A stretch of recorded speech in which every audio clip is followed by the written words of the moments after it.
ઘણા બધા લોકોના મનમાં ઘણા બધા ક્વેશ્ચન છે કે કોર્ટ મેરેજ માટે કોઈ પ્રક્રિયામાં પરિવર્તન આવ્યું છે કે કેમ. તો હું તમને જણાવવા માગું છું કે કોર્ટ મેરેજની પ્રક્રિયામાં હાલમાં કોઈ પરિવર્તન આવ્યું નથી. ગુજરાતના કોઈ પણ જિલ્લામાંથી તમે હોય ત્યાંથી તમે કોર્ટ મેરેજ કરી શકો છો. ઇવન માની લો અમદાવાદમાં તમારે કોર્ટ મેરેજ કરવા હોય કે મેરેજ કરવા હોય, બંને એક જ ધર્મના વ્યક્તિ છે, અમદાવાદમાં આવીને પણ મેરેજ કરી શકે છે according to the religion act પ્રમાણે, અને મેરેજ રજિસ્ટ્રેશન પણ કરી શકે છે.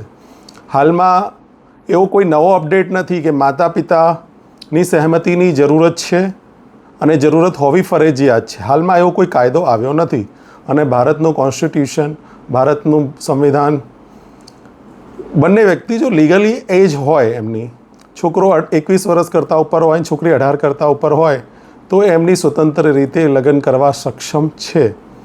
હા, નાની મોટી વાતચીતો અત્યારે પાર્લામેન્ટમાં અને અત્યારે આપણા ઘણા બધા લીગલમાં વાત ચાલી રહી છે કે જે રજિસ્ટ્રેશનની પ્રક્રિયા છે એમાં કંઈ પરિવર્તન કરવાના છે. તો હાલમાં કોઈ કાયદો આવ્યો નથી કે જેમાં માતા પિતાની સહેમતિની જરૂરત હોય. મેરેજ કરવા માટે એમના રિલિજન એક્ટ પ્રમાણે મેરેજ કરી શકે છે. સપોઝ તમે ગમે ત્યાંથી બિલોંગ કરતા હોય, અમદાવાદમાં આવીને પણ મેરેજ તમે રજિસ્ટ્રેશન પણ કરાવી શકો છો અને રજિસ્ટર મેરેજ પણ તમે કરી શકો છો તમારા રિલિજન એક્ટ પ્રમાણે. બંને જણા હિન્દુ છે તો બંને હિન્દુ મેરેજ એક્ટ પ્રમાણે લગ્ન કરી શકો છો અને બીજા દિવસે મેરેજ રજિસ્ટ્રેશન પણ કરાવી શકો છો. એમાં કોઈ નવો કે હા, પણ બંને જણ જોડે એટલીસ્ટ ડોક્યુમેન્ટ પૂરતા હોવા જોઈએ, ઓરિજિનલ અને ઝેરોક્સ.